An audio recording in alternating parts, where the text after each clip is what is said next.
یہ ہیں عاطف مسعود، جو کہ انگلینڈ میں سیٹلڈ ایک جانی مانی شخصیت ہیں. یہ اکثر و بیشتر پاکستان آتے جاتے رہتے ہیں، اسی لیے آج ہم عاطف کے پاس آئے ہیں. عاطف سے آج پوچھیں گے کہ انگلینڈ اور پاکستان میں مہنگائی کی شرح کا اگر موازنہ کیا جائے تو کیا مہنگائی انگلینڈ میں زیادہ ہے یا پاکستان میں؟ حکومتیں فعال کہاں پہ ہیں، پاکستان یا پھر انگلینڈ میں؟ عاطف یہ بتائیے گا کہ انگلینڈ میں آپ ایک جانی مانی شخصیت ہیں، آپ براڈ کاسٹنگ کے حوالے سے، ویسے بھی آپ پاکستان آتے ہیں، انگلینڈ میں بھی آپ وقت گزارتے ہیں، فیملی آپ کی پاکستان میں بھی ہے، انگلینڈ میں بھی ہے، مہنگائی انگلینڈ میں بھی ہوئی ہے اور پاکستان میں بھی ہوئی ہے. وہاں کے لوگ اس سے کیسے سفر کرتے ہیں اور پاکستان میں جب آپ آتے ہیں تو لوگوں کے حالات کیا دیکھتے ہیں، موازنہ کر سکتے ہیں؟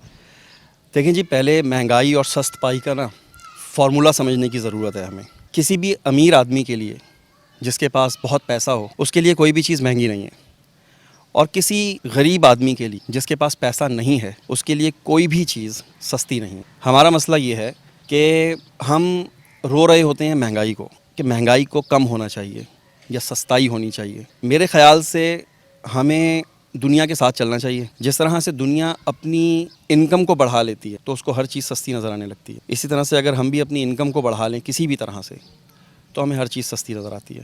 یہاں آپ جتنے بھی لوگوں کو روتے ہوئے دیکھ رہے ہیں نا کہ مہنگائی ہے مہنگائی ہے مہنگائی ہے، ان کی اگر آپ انکم دیکھیں تو آپ کو پتہ چل جائے گا کہ واقعی ان کے لیے 10 روپے کی چیز بھی مہنگی ہے، 100 روپے کی چیز بھی مہنگی ہے، کیونکہ ان کی انکم 20,000 ہے. کوئی ایسا شخص جس کی انکم 3-4 لاکھ روپے ہے، وہ عادتاً ہی رو رہا ہوگا. اگر رو رہا ہو، ویسے اس کو رونے کی ضرورت نہیں ہے. ویسے بھی وہ یہاں پہ کسی نے پیٹرول ڈلوایا تو پیٹرول جو ہے 160 روپے تھا، کہا جی 160 کا پیٹرول ہو گیا. اس نے کہا جتنے کا مرضی ہو جائے، میں نے تو 100 کا ہی ڈلوانا ہے. ہاں یہ تو ہے. اچھا، آپ ابھی آپ نے مجھے بتایا ہے کہ یہ شرٹ آپ نے خریدی ہے برانڈڈ، اور ایک نہیں 7-8 خرید لی ہیں، تو وہاں سے اور یہاں سے یہ کیا فرق ہے؟ اچھا، میں یہاں ایک سٹور پہ گیا، چونکہ جہلم ماشاءاللہ سے ہمارا بہت ہی کمال کا سٹی ہے اور بہت لوگ پیسے والے بھی ہیں یہاں پر. تو میں جب برانڈڈ چیزیں یہاں دیکھتا ہوں تو میں بڑا حیران ہوتا ہوں کہ یار جتنے بھی برانڈز ہیں وہ بہت سستے ہیں. اور میرے ساتھ میرے ایک بہت پرانے اور بہت عزیز دوست تھے.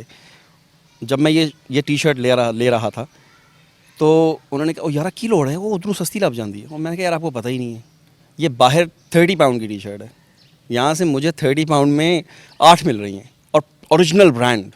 تو مجھے تو سستا لگ رہا ہے. اس کی وجہ یہ ہے کہ میرے پاس تو پیسے ہیں نا، تو میں اس کو استعمال کر رہا ہوں اور مجھے مل رہے ہیں، چیز مل رہی ہے. لیکن وہی اگر آپ یہاں پر جو بندے جس کی ایک ایوریج تنخواہ 25,000 ہے یا 30,000 ہے یا 50,000 ہے، اس کے لیے مسائل ہیں، اس میں کوئی شک نہیں ہے. دیکھیں، ہوم لیس جاب لیس لوگ تو انگلینڈ میں بھی ہیں نا، ان کو چاہے گورنمنٹ سپورٹ کرتی ہے، جس طرح بھی طرز زندگی ہے ان کا، وہ بھی تو مہنگائی سے متاثر ہوتے ہوں گے. تو ان کے رونے میں اور پاکستانی عوام کے رونے میں فرق کیا ہے؟ جس وقت دنیا میں مہنگائی ہوتی ہے، جو فرسٹ ورلڈ کنٹریز ہوتے ہیں جس میں مہنگائی ہوتی ہے، تو جو ریاست ہوتی ہے وہ عوام کا پوری طرح سے ساتھ دیتی ہے. ابھی جیسے میں نے سنا، مجھے تقریباً 15 دن ہو گئے ہیں، 18 دن ہو گئے ہیں پاکستان آئے ہوئے. میرے آنے کے بعد انگلینڈ میں بھی پیٹرول تقریباً 2 پاؤنڈ لیٹر ہو گیا ہے. 2 پاؤنڈ لیٹر میں جب لاسٹ ٹائم دلوایا تو 1 پاؤنڈ 14-15 پینس تھا. تو 40-50-60 پینس پیٹرول بہت اوپر چلا گیا، جو کہ بہت بڑی اماؤنٹ ہے. اگر آپ 60 لیٹر پیٹرول دلواتے ہیں تو وہ کہیں جا کر کے آپ کو 25-30 پاؤنڈ کا فرق پڑ جاتا ہے، جو کہ بہت بڑی اماؤنٹ ہے.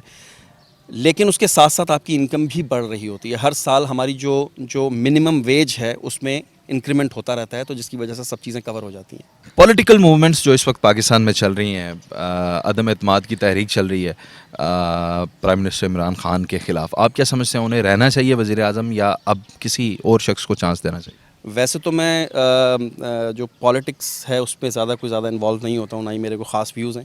لیکن میں یہ سمجھتا ہوں کہ عمران خان نے جو 5 سال لگانے ہیں، اس کے بعد اگر کوئی اور آ جائے گا تو بڑے معاملات خراب ہو جائیں گے. جو اس وقت معاملات ہیں اس سے زیادہ خراب ہو جائیں گے.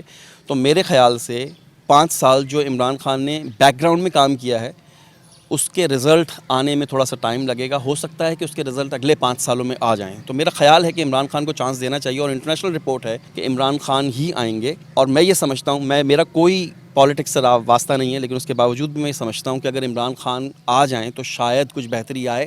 اگر کوئی اور آیا تو بہت ورس ہو جائے گا، اور ہمیشہ کی طرح اگلا آنے والا پچھلے کو گالیاں دے گا، پچھلے کو سارا لان تان کرے گا، پچھلے کو ساری بلیمز کرے گا، اور اپنے 5 سال گزار کے کھا پی کے چلا جائے گا. ایک جملہ بہت مشہور ہوا تھا، کھاتا ہے تو کیا ہوا، لگاتا بھی تو ہے. اس دفعہ جب میں پاکستان آیا ہوں اور میں نے جو حالات دیکھے، تو میں ایک جملہ کہنا چاہتا ہوں کھاتا نہیں ہے لیکن لگاتا بھی نہیں ہے. آخر میں ایک ذاتی سوال, کبھی زندگی میں آپ وہاں پہ کما کے مطمئن ہو کے تھک گئے, فیملی بچوں کے ساتھ واپس پاکستان آ کے سیٹل ہوں گے؟ میری پوری کوشش رہے گی انشاءاللہ, اور میری ابھی یہ جو پلاننگ چل رہی ہے, چونکہ میرے بچے جیسے جیسے بڑے ہو رہے ہیں, میں بڑا کنسرن رہتا ہوں کہ ان کی جو تربیت ہے وہ اگر کچھ سال یہاں پر ہو جائے پاکستان میں, جو کلچر ہے ہمارا, جو فیملی ویلیوز ہیں, اگر ان کی تربیت یہاں ہو جائے تو ان کو کم از کم فیملی ویلیوز کا پتہ ہوگا اور وہ ساری زندگی جڑے رہیں گے.